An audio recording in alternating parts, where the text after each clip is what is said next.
Hello, everybody. I am back.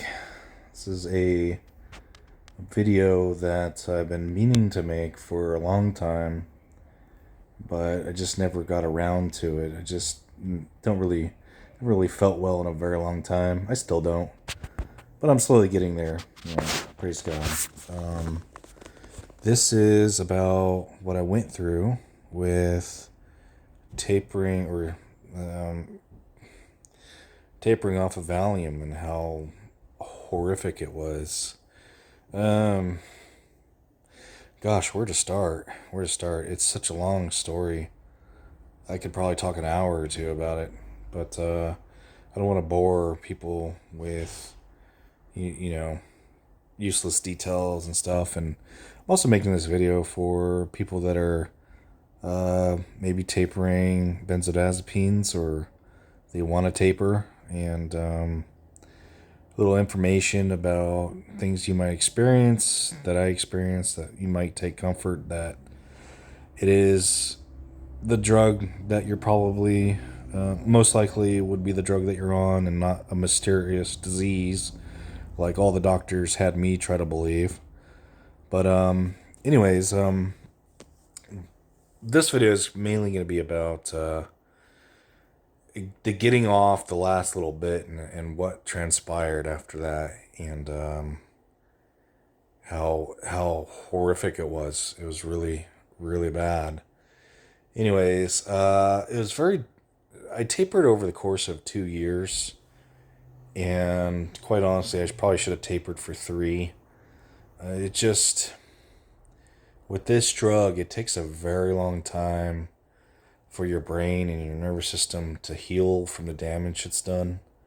And going cold turkey or rapid tapering is just an extremely bad idea. It opens you up for a very lengthy time to recover, and sometimes I think even permanent damage. So what you want to do is you want to taper the drug really slowly based on what you're experiencing. Some people can taper faster, and some people need to go very slow. I've seen the both ends of the spectrum, and it's just really bizarre of why it affects some people differently than others. And yeah, for me it was incredibly hard to get off of. I was experiencing what they call what do we call that? Tolerance withdrawal symptoms. Is when the drug it's not really working anymore, and it's like messed up your brain chemistry so bad that your brain is just struggling to work like like it's supposed to, and neurological changes are happening, and things are just getting just strange, I suppose. I was experiencing a lot of bone crushing fatigue while I was at work. I was having insomnia. I was having these sudden impending doom feelings like this is the end of the world, and it's just all out of nowhere. My muscles all over my body would just they would go weak or they would go stiff, and my whole upper body would be stiff. It was so bad. I would have this feeling like my body was vibrating internally. You couldn't really see it, but I could feel it all throughout my body. It was almost like you were riding a jackhammer that was on. It was the most bizarre and unsettling feeling, and I'd also have these waves of depression, like bone crushing depression out of nowhere. And just so everyone knows, prior to taking any of these prescription drugs that were prescribed by a doctor, all throughout my life and even now, I'm absolutely fine mentally. All the psychiatric things they were caused by the drug. I only went on them because I had a severe reaction to antidepressant, and before that I was just having some minor anxiety. Thought it was the best course to just go to the doctor, and Actually, it was probably the worst mistake of my life, to be honest. Anyways, I was having all these tolerance withdrawal symptoms, and so I decided, well, I gotta slowly get off this drug. It's making me sick. It's making me sick when I take it. So I was at about 15 milligrams at that time, and just tapered one small little milligram. Went down from 15 to 14, and I just got hit like a freight train. Everything just became worse. I started developing new symptoms, phobias, agoraphobia mainly. I was just starting to be terrified of anything outside. I look out the window and I was just scared to death. This is no reason, because I've never been like that, and it was so difficult to wean down over the course of 2 years. It was it was hell. There were so many times I was like, I can't do this. There's no way I'm gonna be able to get off this drug, and I had to, because it was making me sick anyways. So, hang on a second. So, as soon as I started tapering, I had to quit my job. I could not function. My sleep was all disturbed. I started developing something called akathisia. It's where you have this extreme restlessness in your body, and you have this feeling that you need to move. The anxiety as I was experiencing would spike to the high heavens out of nowhere, and my memory was going. I couldn't remember things, and I had just started this new job that I just was really looking forward to. I was a couple months in, learning the ropes, and gosh, it was the hardest thing ever. To be that disabled, trying to learn new skills for your new job, and I just couldn't do it. And I felt like a total idiot, because the company had spent this money to train me, and all of a sudden I had to say, guys, I'm sorry, I had to quit because of this thing that I'm going through. So I look like a total moron. And now I got to worry about income, and I'm like, oh my gosh, what am I going to do? So I tried to go back to my old previous job that I've been at for like 9 years. And the first day was sketchy, and then the next day, my memory was just went right out the window, and everything that I went to go to do at work, I just couldn't remember, and I had a total meltdown. Imagine trying to get through your day, and you're constantly forgetting. Like, you just I just couldn't do it. Can't do it. Anyways, I don't want to bore you with all the symptoms that I had. You can read everything that I experienced in the fundraiser page that I put up there. It pretty much lists everything I experienced. I experienced all those things off and on at different times during my taper. I would say the worst part was probably when I got off. Finally, it was a living hell. My whole left side. I woke up 8 days after I finally took my last dose of the Valium, and I stopped what I thought was low enough. It was like 1.5 milligrams. I should have just took another year to get off of that, to be honest with you. So I woke up 8 days later after I stopped, and I woke up to this feeling of this. It felt like I got struck by lightning, and I had this big old blast of electricity. It just went straight down from my head all the way down my back, and it felt like it was on the left side, and it startled me. So when I stood up because I was startled, and my whole left torso was paralyzed. It was actually so paralyzed at that moment that it was leaning all the way back, and I had to use my right side to prop up my left side. And I got so scared, I thought I had a stroke. So I went into the ER. They did a CAT scan, they did tests, and no stroke. A lot of other people would say, "Oh, you had a stroke, Sean. That's not benzos. That's not benzo related." And Well, the thing is I went in multiple times at different times to the ER because I was like, what is this? What is this feeling where my whole left side is on fire? All my nerves are burning. I feel incredibly weak. My muscle feels like pudding. Like when you touch your trap or your muscles, it has some tone to it. It pushes back. But my whole left side was like jello. You could feel my ribs, like in my back, compared to my right side. You could feel my ribs on the left side. And so I went to the ER several different times. They did CT scans each time, and no, you didn't have a stroke. You didn't have a stroke. We don't know what it is. You need to see a neurologist. That was pretty pointless too, because the one appointment I did have with the neurologist, the guy said, "Oh, Valium doesn't cause what you're explaining." But the thing is I never had these symptoms before. The symptoms would intensify when I tapered a little too fast. And since I've been off, everything's improved dramatically. It's been about 3.5, 4 years, I think. I still have left-sided stuff, but it's a lot better than it was.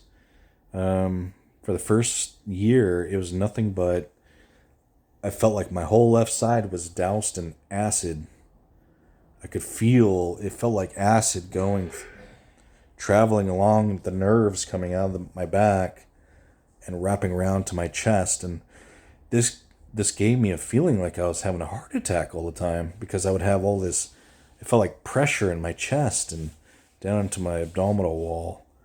It felt like an elephant, And so I was always running to the ER. Oh my gosh, I feel like I'm having a heart attack, and obviously I never did, but it gave this false impression like I was, and so that just added to the hell that this benzo thing ended up being. My entire body would just feel like it was on fire. My nerves were just burning. It was like this slow burning acid feeling all over. My muscles were just going in between being very weak, being stiff. My mind felt like it was fried. And there was this time early on, I think within the first week or two, I could actually hear a sizzling noise in my head when I was trying to sleep. It sounded like when you're frying an egg on a pan. Do you guys remember those Dare commercials here in America where they say this is your brain on drugs and they be frying like bacon and eggs? That's how I felt. And guess what? It was prescribed drugs. Prescribed meds that are supposedly safe. Ridiculous, because they're not. And I know this because I've talked to dozens of other people who have very similar symptoms going through benzo withdrawal, and I've seen hundreds, if not like thousands, of different posts about the difficulty to get off benzos and what they can do. And it was a living hell. Anyways, I was in Arizona at the time with my brother. My brother was not very supportive. I remember I was having autonomic nerve issues. Those are the nerves to your heart and your lungs, and they control heart rate, blood pressure, breathing. My heart rate, my blood pressure, just out of whack, just all day long. It was up and down and up. I would have tachycardia, bradycardia. It was just, everything was out of whack because my whole nervous system was fried. And I was having breathing issues too, where I would just, out of nowhere, and I couldn't control it. My breathing was just like, it was frightening. I thought I was going to kick the bucket. And I remember going to my brother because I was scared. He was playing video games on the couch, and I sat on the other side of the couch, and I remember telling him what I was experiencing, and this really hurt. This really hurt. Because if you're in so much turmoil and you need people to be there to care. And I don't want to cry right now. I hope I don't, but I just remember I was just like at my wit's end, and I was telling my brothers like I'm having trouble breathing, and I remember how he looked at me. He looked at me with such disgust, like I was just bothering him. And he got up and he said, "Man, I could never have my own free time." And he put the game down and he went right into his bedroom, and I just was on that couch totally by myself. And that was tough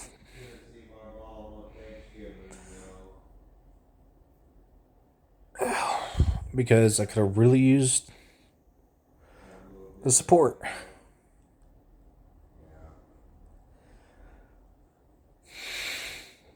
Sorry, guys.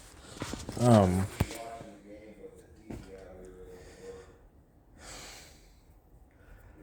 and that's one of the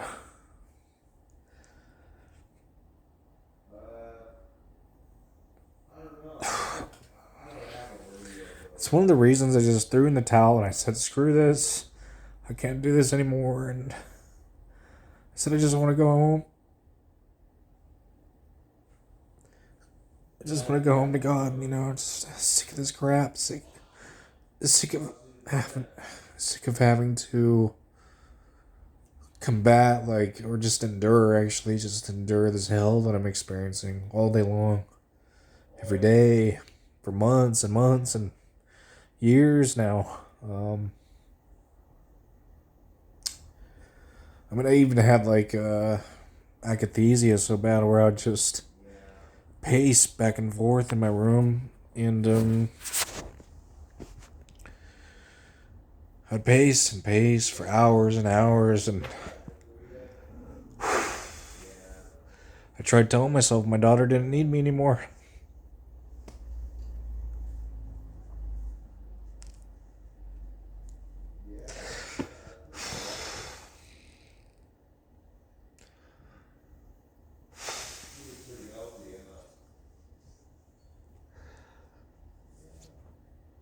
I just wish people would have been there for me. That's all. I think this whole thing, what I'm experiencing now, could have been avoided if people could have cared to check in on me regularly, just endure my burden as well.